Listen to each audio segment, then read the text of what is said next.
I'm making some Agarose pads. I'm using cavity slides. It's basically the glass slide has a cavity, a bowl-like cavity in here. Right? So I'll fill Agarose in here and make the surface flat. I'll show you how. So I have set the pipette to about 55, anywhere between 50 to 60 microliters. And this is molten 1.5%, 1.5% agarose. It can be in water, it can be in whatever media you want. So you can make 2x the media and 3% agarose, mix equal parts, and then that will give you 1.5% agarose in the desired media. Right? So I took this much, don't let it solidify. I will take a glass slide, a simple slide this time, to make the surface flat. So I'll pipette it out into the bowl, into the cavity of the cavity slide. And usually I get air bubbles like this, which I can flame away. So I use this lightsaber kind of lighter, but if you use Bunsen burner, you can use that. And immediately afterwards, make an interface like this, and then let it spread. You might need to practice this a few times. Because this also introduces air bubbles in there. If that happens, if you can see air bubbles, then remove it and try it again. After this, wait 5 minutes and I'll show you what happens after 5 minutes. Okay, now to show you what not to do, what to avoid. Take the molten agar. I've kept it at 60 degrees Celsius around, maybe it's 50 because this is not very reliable. But after you take the agarose, you drop it on the inside the cavity. Make sure the cavity slide is up by using your hand up there. And if you drop it like this, that will introduce air bubbles for sure. This will happen. So you need to be more careful while doing that. So what I'll do is I'll take it off. I'll wipe it with a lint-free wipe like Kim wipe or something. This one as well. If I wipe it quickly enough, I can just wipe it instead of having to use ethanol. But if I see something remaining there, I'll use ethanol to do a complete wipe. It's a dry wipe. And show you again what to do. Take this. Make sure the correct side is up. The cavity is here. Pipette inside the bowl, inside the cavity. Flame away any air bubbles like this. Very short burst of flame is enough. And then instead of just dropping it, make an interface. Use the surface tension of water.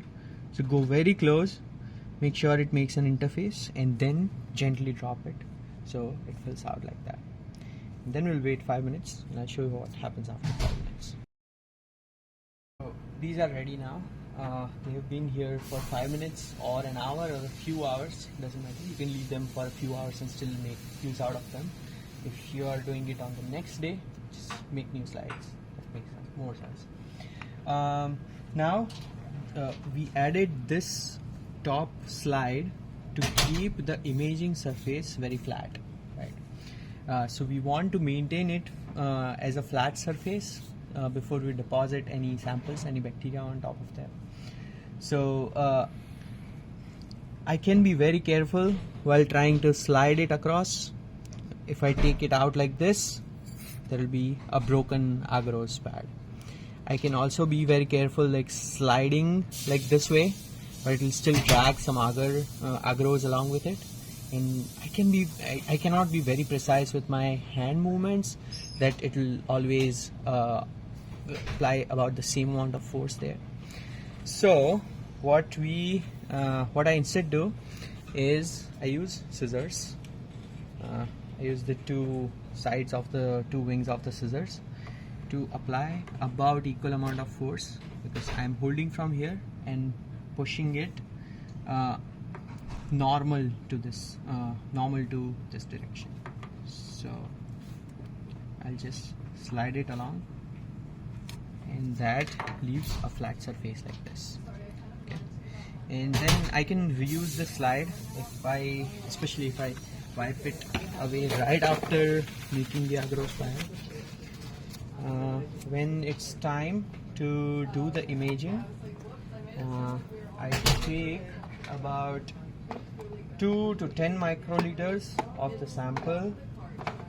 I can take the sample here and then drop it on top and then let it dry.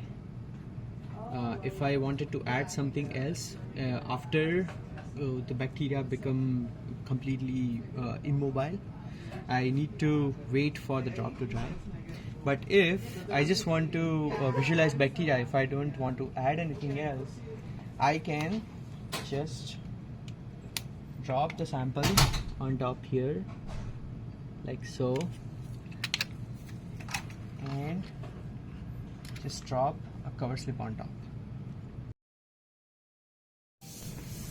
So after dropping the cover slip, we want to prevent evaporation from the sides, right? So we'll seal it, but we can't use nail polish because it's toxic to cells, and we are trying to do live cell imaging here, right? So what we use instead is Velap, which is equal parts 1:1:1 mixtures of Vaseline, lanolin and paraffin wax. You can buy the components and make this at home, and it remains molten at about 125 degrees Celsius. It's the least amount of temperature that you kind of need to keep to melt it, but solidifies really fast, and it is permeable to gases but not to liquids. So oxygen can go into the sample, but water does not evaporate out of the sample. Now when I try to seal it, I won't drag like this, otherwise the cover slip will get dragged and it might ruin the Agarose. So what I do is I drop individual drops at the corners, and then I make a good seal like this. And if there are air bubbles in the middle here, that's fine, we can just focus on an area which doesn't have air bubbles. But while making the Agarose, it was really important to avoid having air bubbles in the Agarose surface itself. So now this is ready for imaging. I'll take it to the microscope and then image it.